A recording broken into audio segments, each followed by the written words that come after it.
Hey, what's going on, y'all? Hey, I just want to kind of use this time just to kind of touch base with you all.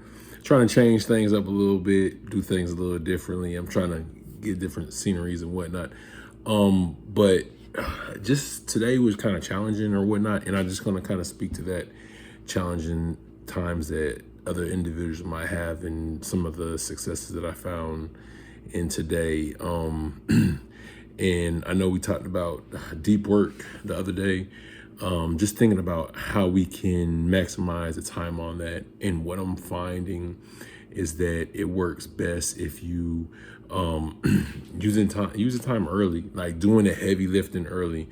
And that's what I really found made a big difference. I've been applying this new thing called free journaling. I really want to talk to you more about it, where you're journaling kind of your journey or whatnot, different things going on, and how you might implement it in a way that's that's beneficial.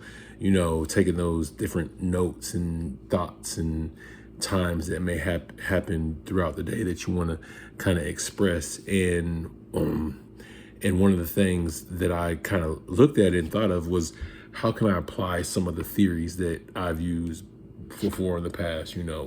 One thing that I did look at as far as my time acclimation is using the I think it was Michael Jordan was talking to what's the boy's name? He played for the blue and yellow team.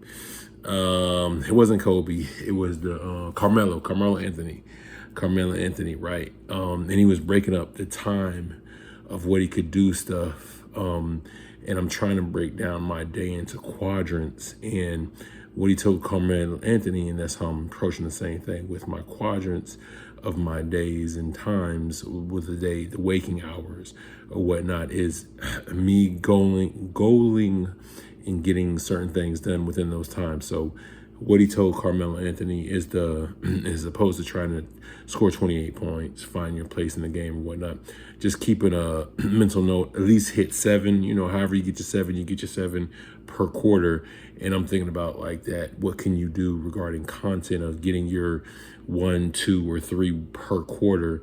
And I mean, you could go into the upload situation with that, or you could do things different, or you could acclimate it as far as uploading, editing, and posting. I'm trying to really relinquish a lot of the editing.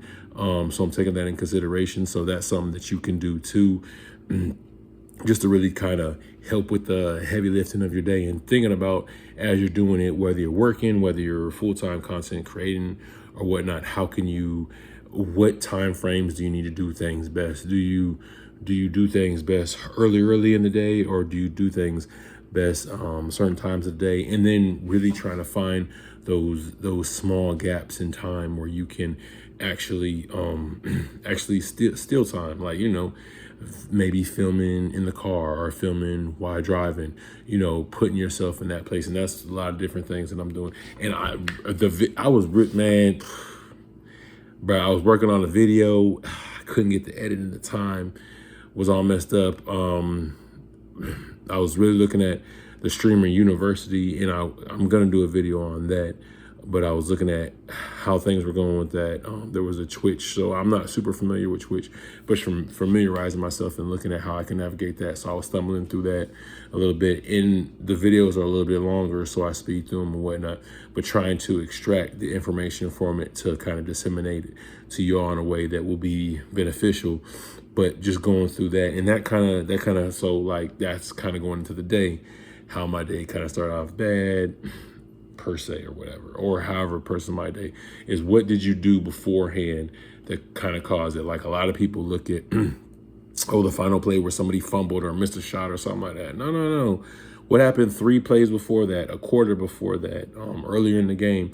What happened before that to cause the issue with the game? What did I do earlier as far as time-wise, getting up on time, going to bed on time, doing what I was supposed to do the day before? Did I hit all my target goals? And so that's what I'm trying to do within this time.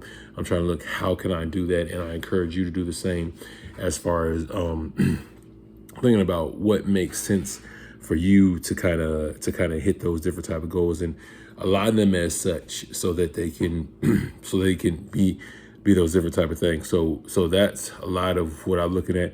And then even because I just wrote down a couple notes as far as, and one thing that I think is probably the biggest issue, and I think it talks to human psychology and whatnot, is falling into that rabbit hole of that rabbit hole of content where you just looking at content day in, day out, day in, day out, and you just get sucked into that rabbit hole. Don't get sucked into the rabbit hole as far as want to see it, want to complete that loop. How can you break that cycle? How can you break that? What can you do with not getting into it, not doing different things? Sometimes you could do a lot of preventative stuff. Sometimes it's maintenance, and sometimes it's triage. So sometimes it's things you could do beforehand to kind of prevent it from even happening. Watch where you're at, watching your surroundings, different things like that. Then it's something when you're in the middle of the moment, how can you help deal with the situation as it's coming up? And then also triage. Okay, triage is really going through the phases, thinking like, okay, like, if it's worst case scenario, what do you do? Is it kind of an amputation type situation, or is it something that could be salvaged, or what can be done? And that's kind of the thing that you have to look at, is how can you best prepare yourself in that way. What else? I'm trying to give you the best parts of the notes that I've had in here. I would just say, I already talked about that. That's pretty good. I already talked about that. That's pretty good. That covers a lot of it. But I'll say this, and this is probably one of the most profound things I've heard, and I think that's probably a true motivator for me. More on my content journey. Of course, I want to do different things, more input in with the content. But I said, like it was said, the one guy, Avery B, pretty cool cat, like him. I heard him say, like, you can make 10K to 100K, by putting out one piece of content. Why would you not want to put out one piece of content? You get paid for that for the rest of your life if you do it right. And that's the kind of thing that I encourage everyone. And then how can you multiply that even more? Like, what can you do? And putting yourself in a place where you can accomplish those goals to do the different things. I might talk more about that, but I just wanted to at least say that where it made sense. But you have an opportunity every day, and probably more than one opportunity every day, to kind of do that. So I encourage y'all on that journey. We're going to talk more, but all right, I'm out. I hope you like the scene. I hope it worked for you. All right, I'm going to holler at y'all.